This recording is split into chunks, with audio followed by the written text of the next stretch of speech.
That's the sound of a big deal. At Wayfair, that sound happens a lot. Dream sofa for half the price?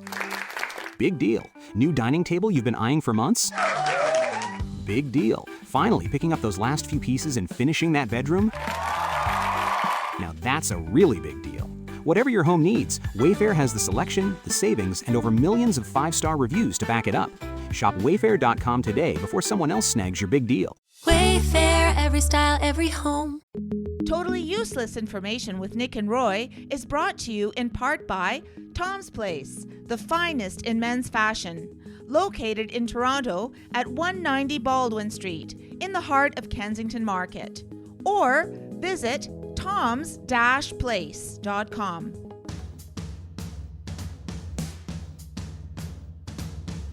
It's everything you never needed to know. This is Totally Useless Information with Nick and Roy. Listen, laugh, and learn. How many accidents will a normal driver get in their lifetime? Do you like yours firm or soft? Hi, I'm Nick. And I have to think about that. No, I'm Roy. And this week, we searched the internet. No. For these, we scoured the internet. And we did. But we found these useless tidbits just for you. Plus, we will answer your questions in the mailbag segment. A listener wants to know, how do we do it? Okay. And in the news, his license plate, P before you go, had to go. Totally useless information. It's everything you never needed to know. Welcome to the show. I'm really excited today, Roy. Really excited. Do you know why? I don't know what gets you excited, Nick, and it scares me to think about it. Well, it wasn't my teaser, which was, do you like yours firm or soft? That's not it. That's not it. Mm-hmm. I'm really excited. Well, other than the fact that we get to spend some time together, because we're best friends over 46 years now? 47? Yeah. Yeah, a long time. Yeah, almost 47 years, yeah, I think. So there's some excitement there somewhere. But I'm really excited because we have a brand Maybe new... 48. 1979, so 47. Yeah. 47. Yeah, spoken like a true platonic married couple, huh? Yeah. So we have a brand new topic today. It's called travel. And yes, we called the voice lady, and she nailed it.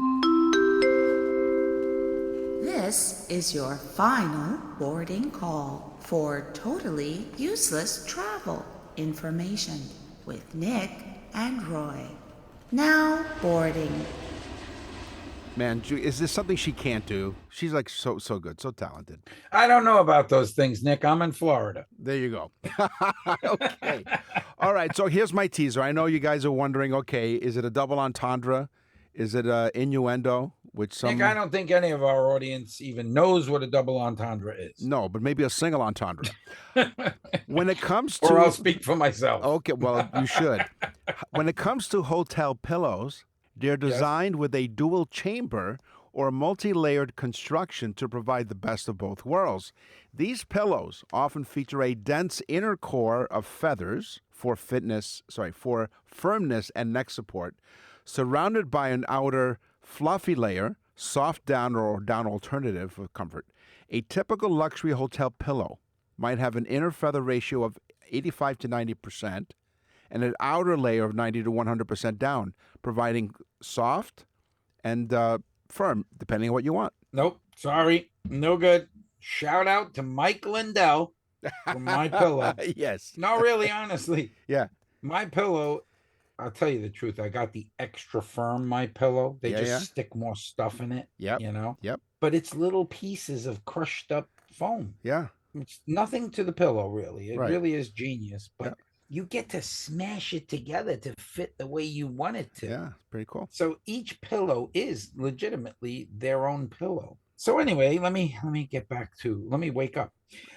If you enjoy short drives, Nick, well, let's drive across the country of Liechtenstein. Okay, it's been a while. Liechtenstein is its own country. Okay.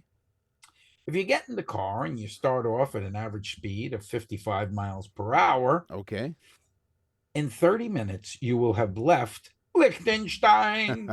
Okay. It's only 30-minute drive from border to border. Get out. Yeah. Why even have a border? Right, Just exactly. yell to the other guy, he's clear. Clear.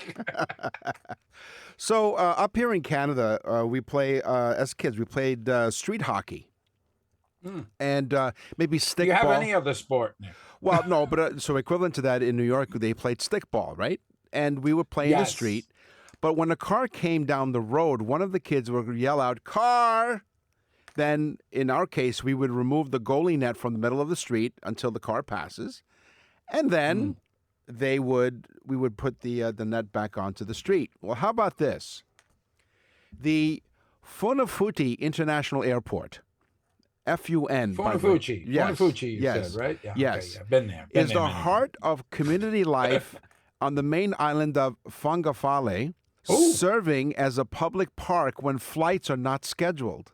Okay, Oh. so Tuvalu, a small Polynesian island nation in the South Pacific, is the least visited country in the world, only receiving 3,000 to 4,000 tourists annually, according to the 2024-2025 Then that's season. the place to go, to be honest. Right. So here's what happens. So when no planes are You want scheduled, good attention, folks, while they on op- vacation. there you go, and they open up the runway as a community park.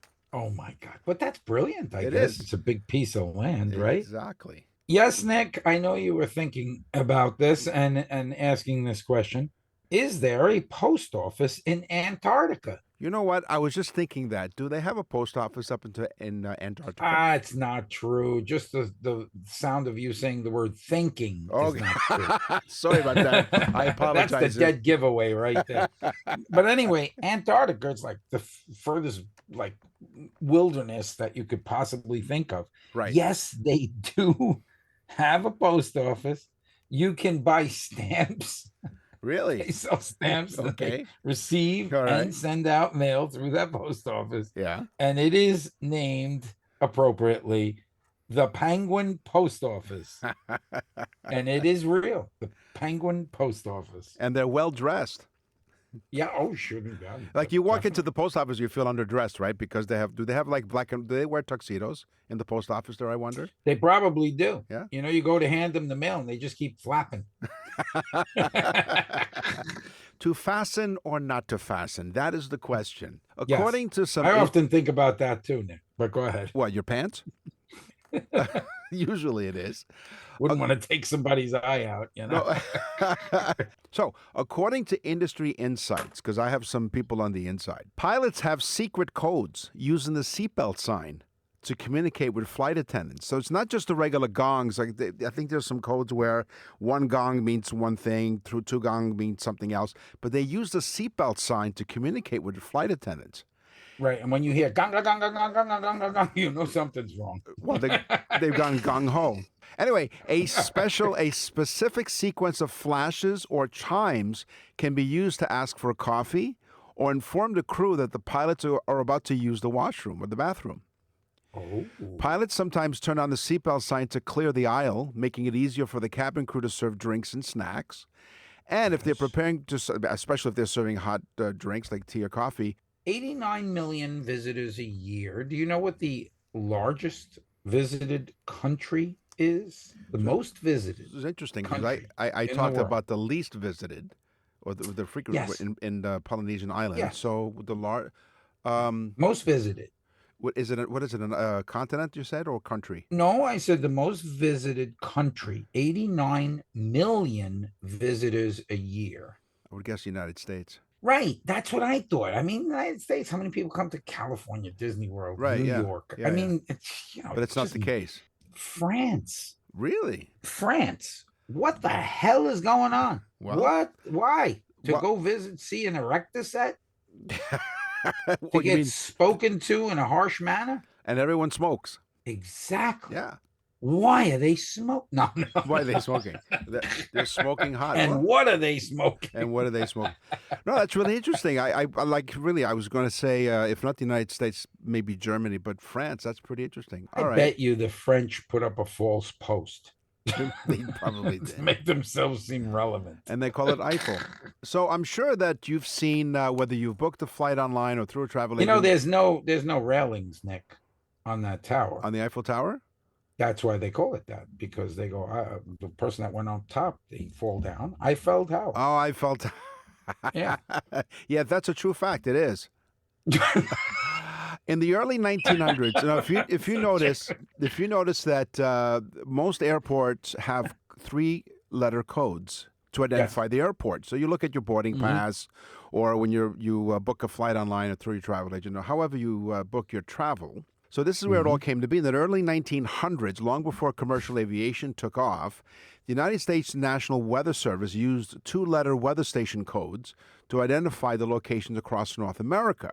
But when airports began to appear, they simply borrowed the existing 2-letter code and added a 3rd letter because they're running out of letters.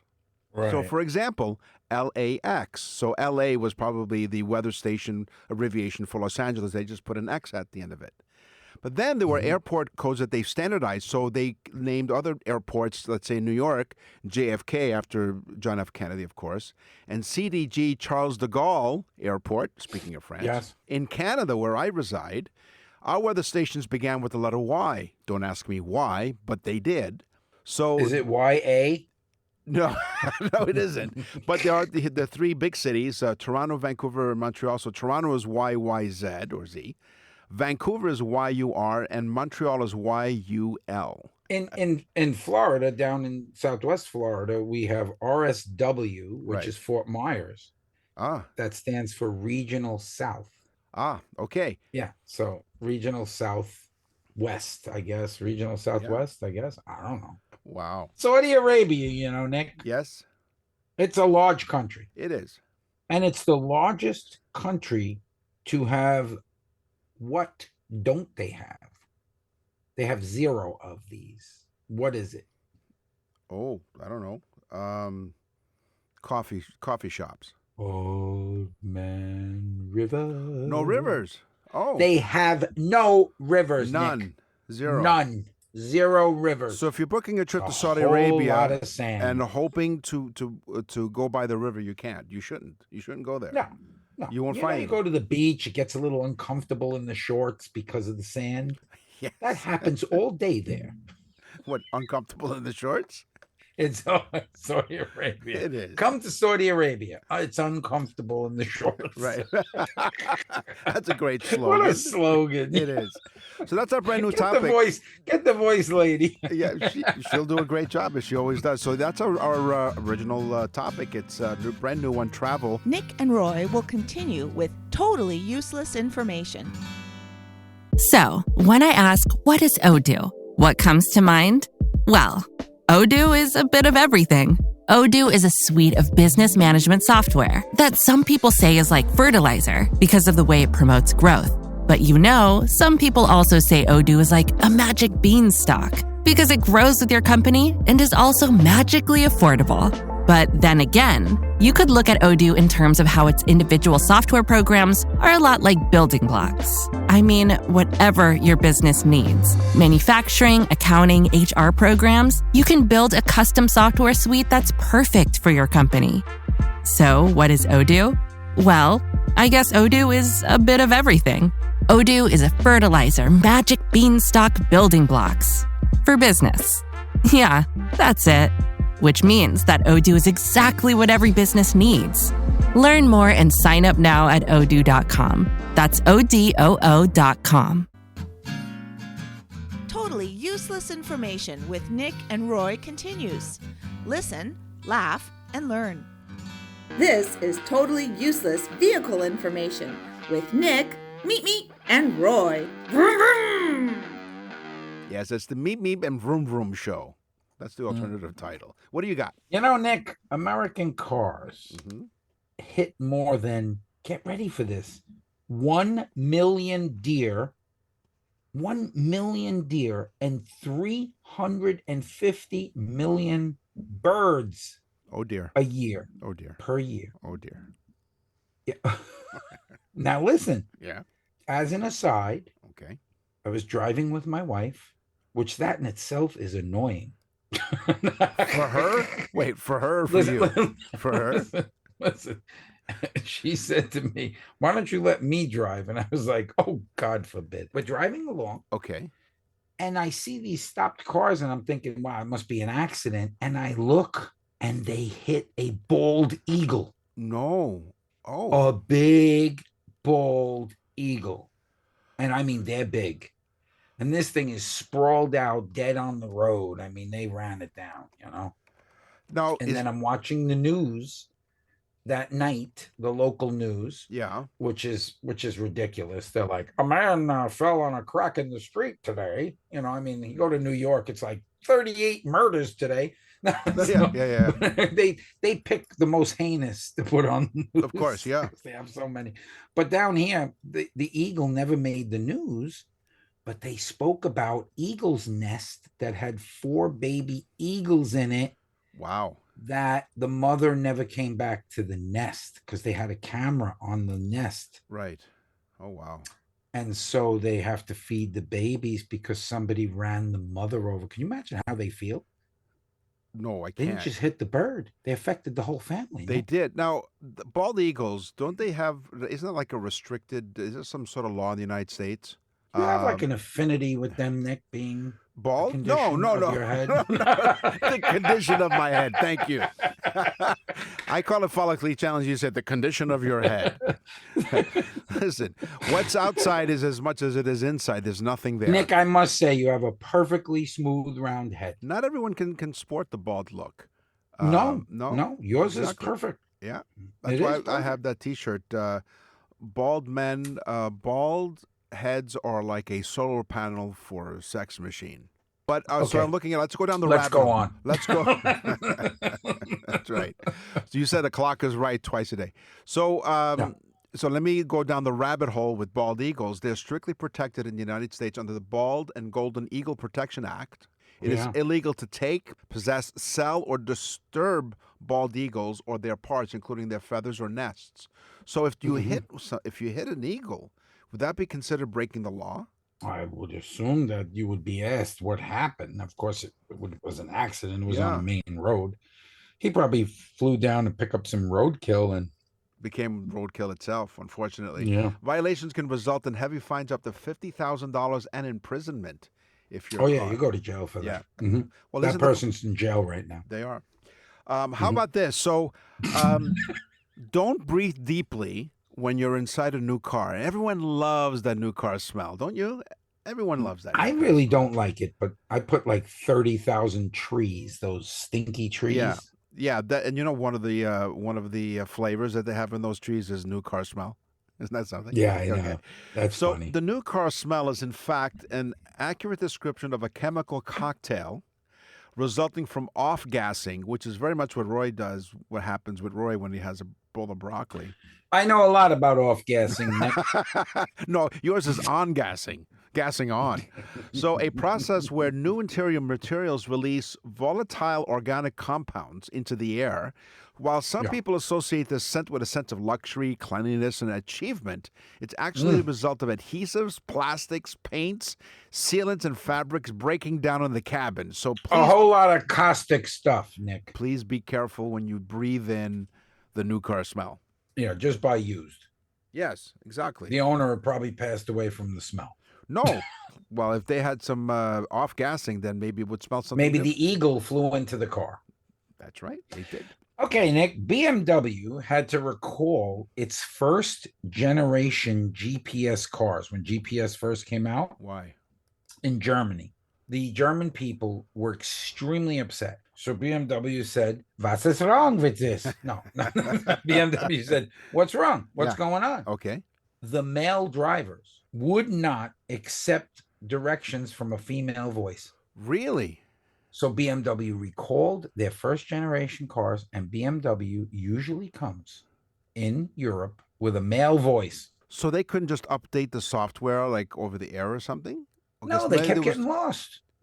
That's right. They're like, That's "Look, why. I want to bring my car in, but I'm lost." Right. Wow, Is that's that pretty a interesting. woman?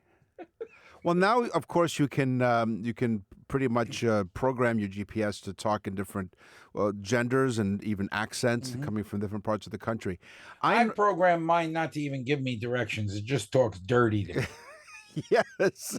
I find it very comforting while I'm driving. Oh, very much so. Exactly. It starts giving you stick shift directions, even though you have an automatic. Change gears. You change the gear right there, baby. Rev me up. Here's the gold standard. The McLaren F1 I love it.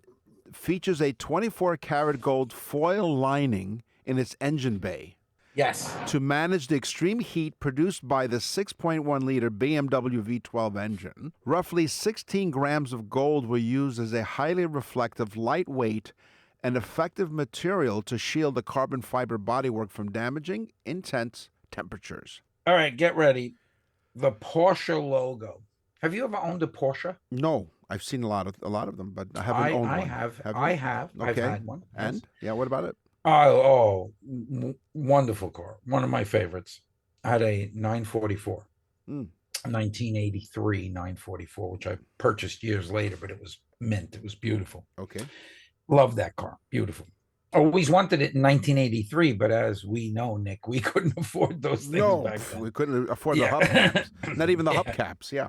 Yeah, our idea of a car we picked up at a supermarket. Right. But anyway, the Porsche logo features the color of the German flag. Deutschland, Boy, a lot of Deutschland. German It has the talk German today. flag. Yeah. Yes, I know. It has the name Stuttgart, Okay. which is where it's produced, which, by the way, is very close to Mannheim, where my grandmother is from. Yes. And it has the image of a horse, not the Ferrari horse, but a horse that denotes power and speed. And by the way, Stuttgart means stud farm. Oh, there you go. Like for a horse, Yeah. studding, Yeah. like a sex farm for horses. Yeah. A brothel Yeah. for horses. Mm-hmm. That's where they horse around. For $50. How do you know? Here's a good things these things. A good thing comes in a small package. It does. The Peel P50 is the world's smallest production car, measuring 54 inches or 137 centimeters Canadian, 54 inches long, 39 to 41 inches wide. Produced in the 1960s and revived in 2010, it weighs 130 pounds or 59 kilograms. It's like a go-kart. It's a three-wheeled microcar so small it can fit through doorways, be driven inside buildings, and be carried or pushed around in your house like furniture. That's a smart idea, though. It's a smart car. Peel P50. Yeah, they peeled away all the actual metal that a regular car does. But don't drive it on a windy day, I guess. Here is my teaser, folks. Okay. The average driver, and I believe this is in America, okay, will get into 3 to 4 accidents over their lifetime. Have you ever been in an accident? I have, actually, yes. I have as well. I caused none of them, but I've been in 3 accidents. Yep. So over their lifetimes, right, they'll be in 3 to 4 accidents. Mm-hmm. That's about 1 every 17 years. When was the last time you had an accident, Nick? Oh, it's got to be 25 years. Easy. You're due. So don't even drive. So this was 2 days before, or the day before I was going to get married. We had the rehearsal dinner, and someone rear-ended my car. That was the last Did you time. not take it as a sign, Nick? No, it wasn't. It wasn't my soon-to-be wife who was driving it at the time. Nick and Roy will continue with totally useless information. Here comes the groom. Hey, got a wedding on your calendar? Nick and Roy for Tom's Place. If you're the lucky groom, Tom is your best man, ready with sharp suits starting at just $229. The finest tuxedos in the city for $595. Why rent? Tom's got you covered, all crafted from quality fabrics, tailored to fit you perfectly, and then they're yours to keep. What a great point. Why rent when it's affordable to own? Tom's Place dresses the groom, the groomsman, the father of the bride, and father of the groom, and any special guests with care. Come and try on the best selection of menswear with styles and fabrics to make you feel your absolute best. Classic to trendy, favorite brands, destination ready, and exceptional values. Because of your big day, details matter, and so does your suit. Enter the wonderful wedding contest at toms-place.com, toms-place.com, for a chance to win a $700 store credit. Or visit 190 Baldwin Street in Kensington Market. Open every day. Tom's Place will suit you. We're back with totally useless information with Nick and Roy. Listen, laugh, and learn. Please don't forget me. According to a 2025 survey conducted by Optimum for Direct Line Group, it must be an insurance company, whatever, they found the average adult loses their car 6.3 times a year, or 378 times over his 60-year driving lifetime. Probably all in the last 60. Others, the last year. Right. Other older studies have suggested that more than 1 in 3, 33%, forget where they parked their car at least once a month. So that's about 12 times a year. Do you forget where you parked your car? Yes. Like, I have an idea where it is, but I don't know exactly where. I actually did it like a week ago. Did you? Okay, there you go. Now, it depends but on... that was the first time I've ever not found And my you know car. what it is? Now, most of the parking structures or parking lot, they look the same, right? And by the way, here's a tip. Here's some useful information on totally useless information with Nick and Roy. Don't use the car you parked next to as a marker saying, I parked next to the red car. Right, exactly. Right? Yeah. And all parking lots do look the same, Nick. But you still park there. Here's a pet peeve of mine, and maybe you can help me. I'm conducting a study. Okay, I really don't want to, but no, this is something that really I'll truly, give it a shot. It drives me up a wall and not in the car. Okay, so I'm parked in the parking lot, and now let me say this: I'm not the kind of person that's like, don't park near my car. I'm not like one of those people. Yeah. I don't mind. Right. If you have the last spot in the parking lot, you're next to mine. I understand, but I'm in a parking lot where there's 1,000 spots available. And the only spot this person would park is next to my car. Why? You have 999. Why? They're using your car as a marker so that they can find theirs again. Well, I don't know. And I'm really serious about this. Like, I'm not trying to be like a dork and say, well, don't park next to my car. Nick, we could go down the conspiracy rabbit hole. Maybe, just maybe, somebody is following you to annoy you. No. So if you do this, maybe I've paid someone to do that. Well, you paid well. Here's the thing. Like, if you, like, I've done it where there's no other choice but to park next to somebody. But if there are hundreds of spots available, or 10 or whatever, don't park next to somebody else's car. That upsets my wife as well. Okay, there you go. So it's a sociological experiment. NickandRoy.com. Click on Contact Us and tell me why you do it, or if you also have that pet peeve. Thank you. Nobody's going to say they do it, Nick. Come on. But they hate it. No, all right. They hate it. Exactly. Here's what you won't hate. You won't hate going to nickandroy.com. And tell them why they won't hate going to nickandroy.com. Because there's so much to see, number one. Mm-hmm. Number two, you can get the newsletter for free now. Mm-hmm. It's amazing. Mm-hmm. Amazing. Yes. But here's the coolest part. You go to the Nick and Roy store. It's right on the screen. You'll see it. And you type on there and you'll hear about the birthday message. We do these birthday messages that have become crazy, folks. It is a mini, totally useless show for the person for the day of their birthday or anniversary or whatever. You'll see them. You can actually click on and hear a sample. It is the greatest gift you will ever buy for somebody. Not only that, they will flip out. They will tell all their friends, you look like the superstar. You never leave your chair. And it doesn't cost a lot. nickandroy.com. Step right up here. Step right up, folks. Don't be shy. Move it. Totally useless information with Nick and Roy present Games People Play. Okay, she told us, didn't she? Yeah, she was upset about that. Are you a fan of the game Minecraft, the video game? No, Nick, I'm a human being, not a fan. Okay. Are you a big fan? No, I'm just a really giant air conditioner. It's like the movie Airplane. Right. It's like all those stupid things. Surely that was a great movie. Yeah. Oh, don't call me Shirley. Surely. Minecraft, the really popular game Minecraft, was developed by Marcus Notch Persson under the working title Cave Game in May of 2009. Created as a tech test inspired by Inflaminer and Dwarf Fortress. Sounds German to me. Deutsch. No. It featured only grass and cobblestone blocks. It was later renamed Minecraft Order of the Stone before settling on just Minecraft. So May 2009, it was originally called Cave Game. Wow, that happens a lot. Yeah. In fact, my next fact is very similar. Okay. The original name of the game. Now think about Pac-Man, right? Yes. Okay. Pac-Man is this little disc thing that goes around. Yeah. It's like a little puck Right. that goes around the screen, kind Yeah. of sliding around like a puck. Yeah. It was originally called Puck-Man. Oh. But of course, Nintendo, while they were doing all the research on it and looking at the game and saying, wow, this is really great. This is fun. This is whatever. And the people were saying, yeah, it's Puck-Man. It's Puck-Man. And they were like, ooh, no, we're not going to keep that name because you just replace a P with an F and we got a problem. Look out.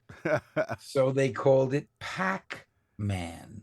Life-size fun based on in-game measurements. The playable world of Warcraft is surprisingly small, with some estimates placing the total landmass of the original continents around 10 to 200 square kilometers. I don't know what that is in miles, but it's pretty small. That's all. That's a little bit. Well, I'll tell you to give you some comparison.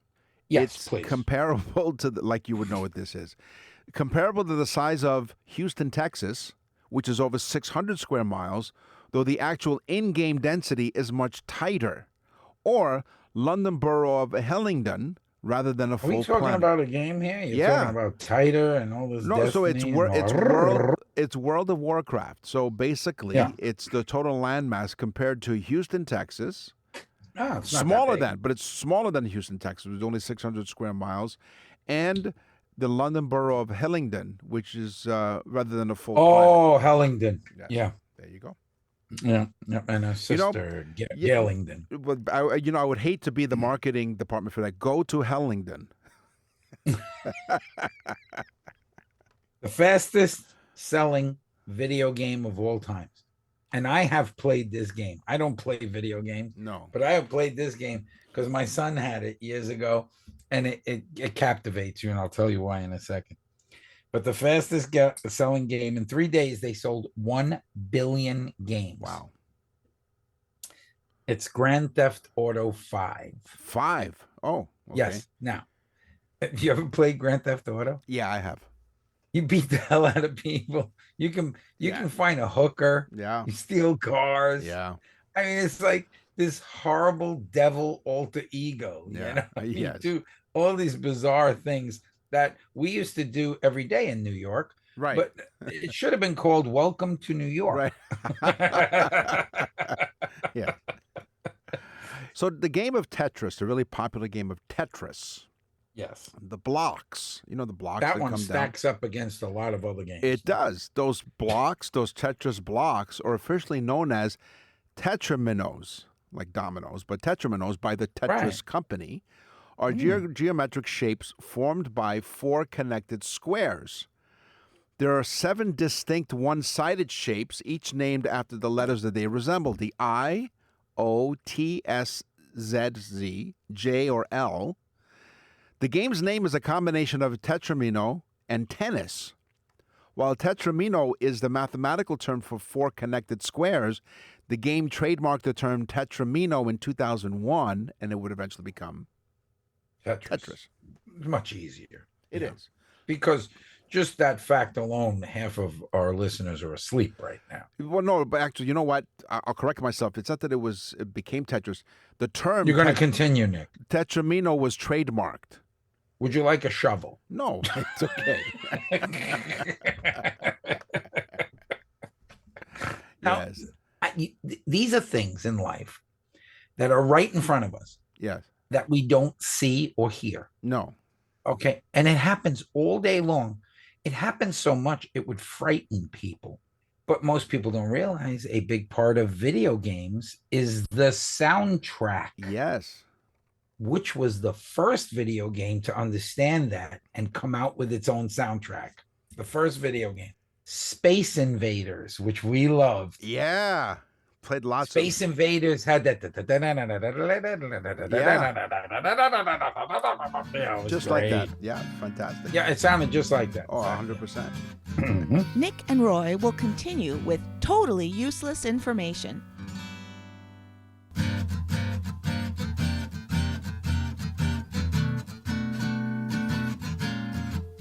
You're listening to Totally Useless Information with Nick and Roy. Listen, laugh, and learn. What's in the mailbag? What's in the mail?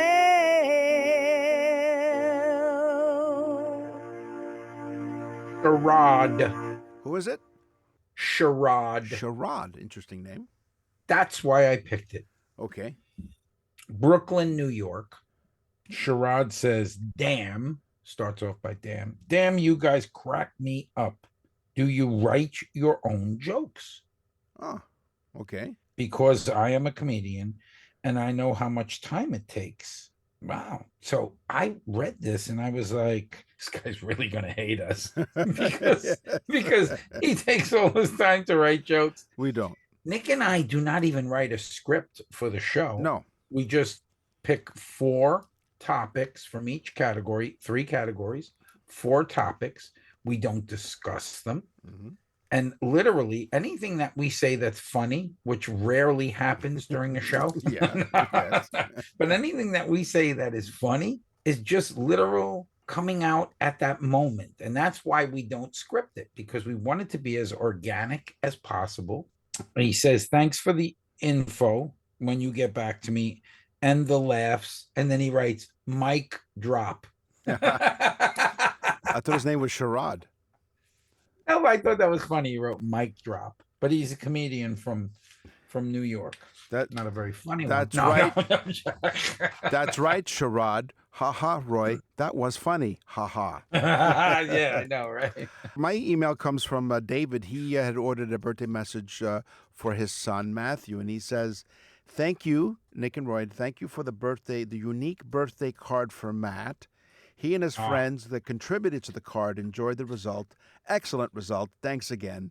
And what he's talking about there is, as part of the birthday messages, we provide useless information about the person's birthday, but we also give the family and friends of the birthday recipient an opportunity to record a personal message that we include in the birthday message as well. Yes. So again, you go to nickandroy.com to sign up for the newsletter. You go to nickandroy.com to send us an email. Go to nickandroy.com to order your birthday message. On the show today, we came up with a brand new category, travel. We talked about cars. We talked about games. It's time for the news. And now, from around the corner and around the world, this is TUI News. A grandpa from Long Island, New York. Oh, good. New York. We've been getting on New York today. Well, we are.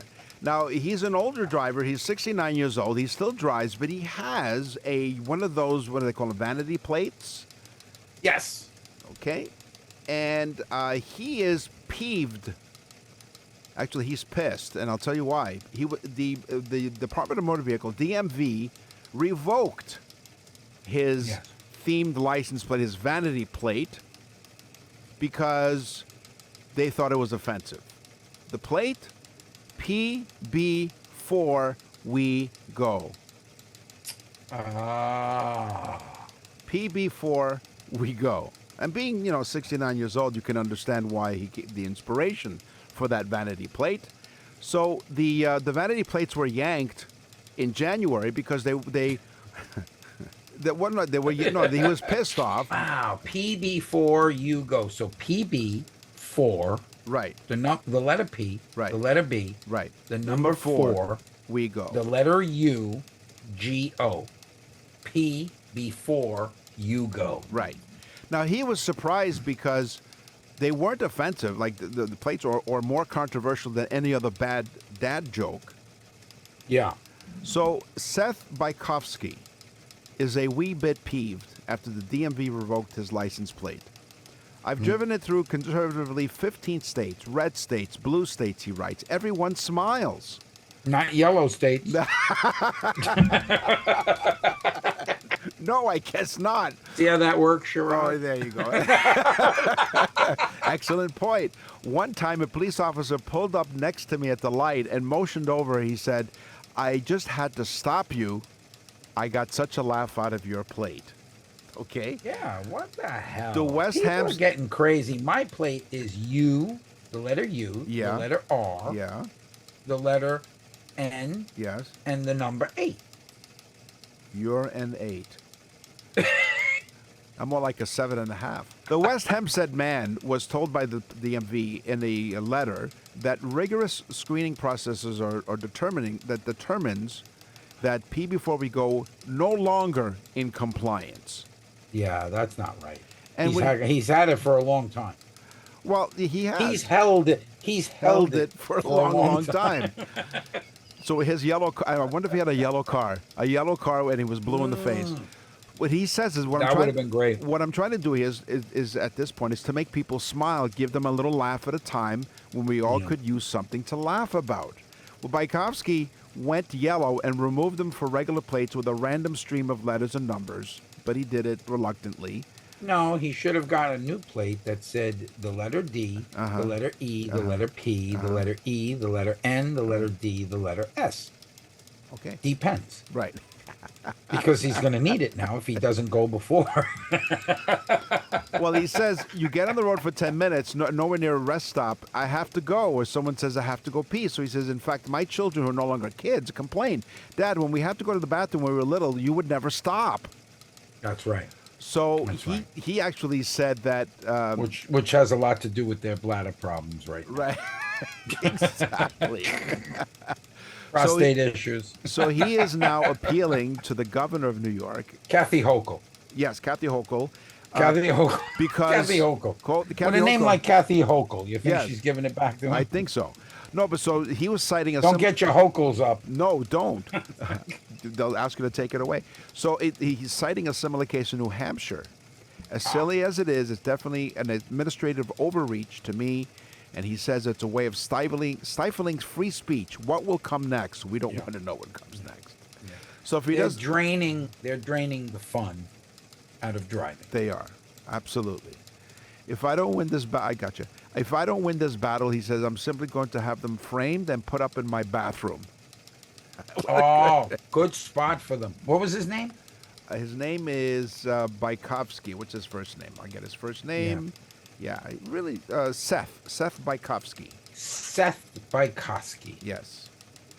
Very good, Seth. It is. I look forward to using your restroom. Yes. That's all the time we have for this episode of Totally Useless Information with Nick and Roy. We will scour the internet far and wide to find more totally useless information just for you. Until then, pee before you go. Thank you, Seth. Until then, you tell every single person that you know about totally useless information, because we're in 100 countries around the world because of you. Thank you so much. We should have this disclaimer. Pee before you listen to the show, because if you don't, it's so funny, you're going to pee your pants. How's that? That's true, but then most people listen on their phones, Nick, so it's a bit portable. It is. Which means we're in a lot of people's bathrooms right now. For those of you that are doing your business. We can see you. We can see you. I'm Nick. And I'm Roy. Thanks for listening. Totally Useless Information with Nick and Roy is recorded and produced in Canada. For more totally useless information, visit nickandroy.com. That's nickandroy.com.